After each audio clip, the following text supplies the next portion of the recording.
How's it going, guys? Cody, guys, back again, dropping yet another video. Right, guys, I'm sorry that I haven't dropped a video today. I've been out most of the day doing filming. I was supposed to be out now doing filming, actually, but it's freezing cold and wet as shit, so we decided we're going to do it tomorrow, and then Sunday, and then Monday. Anyway, this is a story about Pentonville Prison. It's off the BBC website. I'll put a link in the description below. The headline reads, "Pentonville Prison is crumbling and rife with vermin. Drugs, weapons and mobile phones are being smuggled into the overcrowded and crumbling HMP Pentonville, a watchdog has warned. Inspectors found old windows at the North London jail had not been replaced, vermin was rife and inmates went weeks without outdoor exercise. The Independent Monitoring Board report said the prison was in need of investment. They need to knock that prison down. It's not fit for purpose. The Ministry of Justice said repair work at Pentonville is underway. Again, I hope that's in knocking down the prison, the demolition job, you know what I mean. Opened in 1842, Pentonville is one of the country's busiest prisons with about 33,000 movements a year through its reception. At the end of last month, the state-run prison was holding 1,215 men. However, the IMB said the jail was only certified to hold 900. So what's that? 315 over capacity. Faulty windows flagged up in 2016 are still insecure and compromise the safety of staff and inmates, according to the latest report.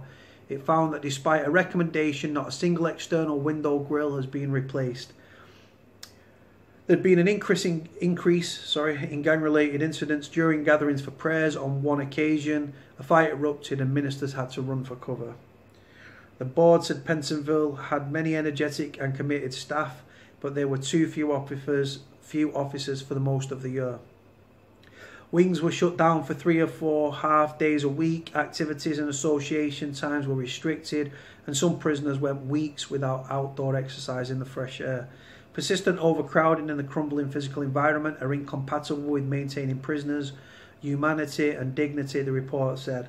Safety and conditions behind bars in England and Wales have been under the spotlight since the Chief Inspector of Prisons, Peter Clark, warned HMP Birmingham had fallen into a state of crisis.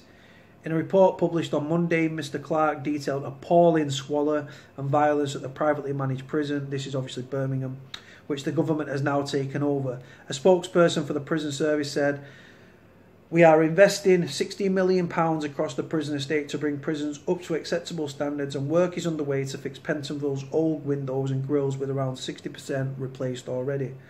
They said there had been a reduction in drug use thanks to new netting, as well as regular sniffer dogs and staff-led searches, and 35 new prison officers have been recruited for the jail. £16 million per prison, guys, and you still got problems. Like I say, guys, right, this is the thing, yeah, all these prisons, right, a lot of prisons in the UK are run down, dilapidated, Victorian jails, right, I've been in one, Strangeways, right, not much changed in that prison. Apart from 1990, where you had the Strangeways riots and in-cell sanitation was brought in, and obviously in-cell sanitation was brought in, and TVs were brought in like around 1999. Not much has changed, right, in the cosmetic makeup of a prison. You know what I mean? They're run down, they're dilapidated, and the fact is they're underfunded and under-resourced, and they have been for far too long. Now, having prisoners, guys, housed in squalid conditions, right? Anyone on the right side of the tracks that thinks, yeah, that's right, give prisoners bread and water, do you know what I mean? Give them 23-hour lockup, 24-hour lockup, make them live in these squalid conditions, you know what I mean? I've heard about cleaners at the prison, yeah, having flea bites, guys, yeah, you know what I mean? Just rife with diseases, you know what I mean? Victorian prisons with Victorian conditions, guys, right? You wouldn't house your pet, you wouldn't put your dog in that environment, so why are prisoners living like that? And like I say, it's a breach of the prisoners' human rights, and they should be citing their human rights to their legal teams. They should be pulling judicial reviews of the prison. And like I say, £16 million across the prison state. £16 million for 120 prisons. It's like feeding muffins to an elephant, guys. It doesn't touch the sides. And like I say, prisons need to be places where conditions are humane and prisoners are looked after. And prisoners need to be nurtured, because like they need to be given a sense that they do have a stake in society and they can do it the right way. But the fact is, you're in prison, you're thrown in jail You're locked up for sustained amounts of time, spending longer and longer behind your door, depending on what prison you're in, what regime you're running. And like I say, it doesn't aid rehabilitation. And then you're kicked out with £46 and you just go back to the same life you was living before. You know what I mean? A lot of people are leaving prison homeless, living in squalid conditions, picking up hepatitis in prison. There's so many like airborne like diseases, like infectious diseases you can catch in prison. Hepatitis, scabies, you know what I mean? And then you've got fleas biting, like cleaners going, do you know what I mean? Covered in flea bites and stuff, do you know what I mean? You're having a laugh. Fleas, rice, rats, fucking cockroaches, guys. This is 2018. We're one of the most developed countries in the world, guys, right? And we're housing prisoners in some of the most squalid conditions. You'd expect the conditions like you'd get in fucking like the Middle East or somewhere, do you know what I mean? Like, it's just absolutely unbelievable. And prisoners have been locked behind the door for that long that they're becoming feral. Prisons are not a place of productivity. Prison doesn't rehabilitate people. What they do, the Ministry of Justice, is spend money around prisoners in security and drug detection, because everything comes down to drugs in the eyes of the Ministry of Justice, right? And it doesn't. It plays a part in the violence and stuff like that.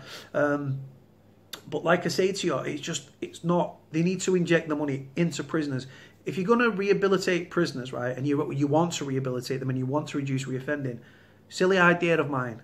Why do you not speak to prisoners? Address what their needs are. Address what they want to get out of the jail. If they want to spend 23 hours a day locked behind the door, spiced out and fucking mambered out of their minds, let them do it. But then there's prisoners that want to get out of the cell. They want skills, they want training, they want education. It gives them mental stimulation. We're social people, we're social creatures, right? By working and being given a job or a vocational qualification to work towards, right, you'll get mental stimulation. You might even have homework that you have to go back and do, right? And like I say, it gives you mental stimulation, it gives you a focus, the time will pass quicker. I personally believe it will see a reduction in violence. There's no consistency in the prisons, guys, right? And like I say, if all prisoners in the UK were given skills, training, education, reform and resettlement, right, so no one left prison homeless, right, there'd be a hell of a lot of prisoners that fall straight back into old like habits and stuff, and do you know what I mean, revert to type and go back to crime. But in the same regard, there's so many prisoners out there that have got entrepreneurial ideas and that have got they've got a lot of energy, and given the right channel, they can channel that towards something that they actually want to get a qualification in, right? Then they will get out of, if they're given skills, training, education in prison, they get out of a job. The Ministry of Justice and the probation and stuff should be acting as a broker with financial incentives for companies to take on ex-offenders.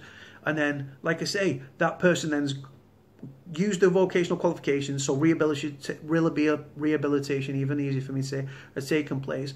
Get a job, pay tax back into the system, thus breaking the cycle of crime and saving a taxpayer 40 grand a year. I mean, a lot of people would fail, but a lot of prisoners would excel and they'd go and they'd run with it, trust me. But like I say, people don't listen to people like me. They invest money around the prisoners, more bars, more locks, more barbed wire, more sniffer dogs, you know what I mean? But that, again, if they eradicate drugs from prison, rehabilitation still isn't taking place. Still going to be violence. Still going to be the mental health. Still going to be people on that revolving door that is prison. Yeah, in prison, recall, breach, back in prison.